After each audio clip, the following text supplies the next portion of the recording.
avez tous près de chez vous un leader sans peut-être le savoir. Comme le montre cette diapositive que vous voyez, la communication est une ramification qui passe de relais en relais au fil de la société. Ce qui veut dire que vous n'êtes pas tout seul dans la société, mais vous êtes relié à d'autres membres qui appartiennent à votre groupe primaire ou secondaire ou qui appartiennent plus largement à des groupes sociaux auxquels vous appartenez et avec lesquels vous êtes en interaction continue chaque jour. Cela signifie que lorsque vous communiquez entre vous, eh bien, vous êtes en contact avec différentes personnes qui vont vous apporter des informations ou vous communiquer des informations que vous ne connaissez pas forcément. Ces personnes vont être des intermédiaires entre la communication qui émane d'un mass média ou qui émane d'une source lambda en hauteur et qui va arriver jusqu'à vous.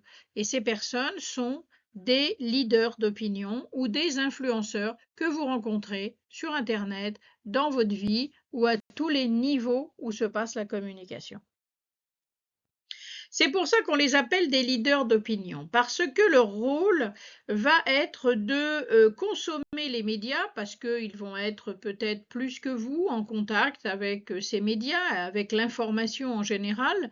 Alors ça peut être le journaliste de la télévision ou de la radio que vous écoutez quotidiennement, ou bien un influenceur sur Internet à qui on va donner une information et qui va la digérer pour vous la retransmettre. Vous, arrivé en bout de chaîne, le public ou l'audience, vous allez être les récepteurs de cette information qui va émaner soit effectivement d'un membre de votre groupe, soit d'un leader d'opinion, c'est-à-dire d'un influenceur ou d'un intermédiaire que vous connaissez et en qui vous avez confiance. L'importance de la crédibilité du transmetteur est essentielle en communication, puisque c'est cette crédibilité qui fera que l'information que la personne va transmettre aura un impact ou pas sur vous.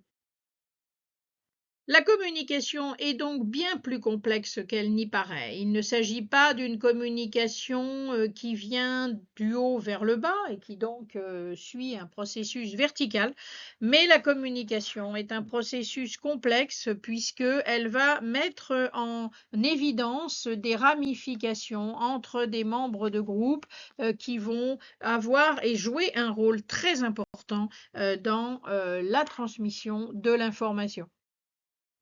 Si la communication vous intéresse, je vous invite à me suivre sur ma chaîne YouTube. Pensez à vous abonner et à cliquer sur j'aime. À bientôt!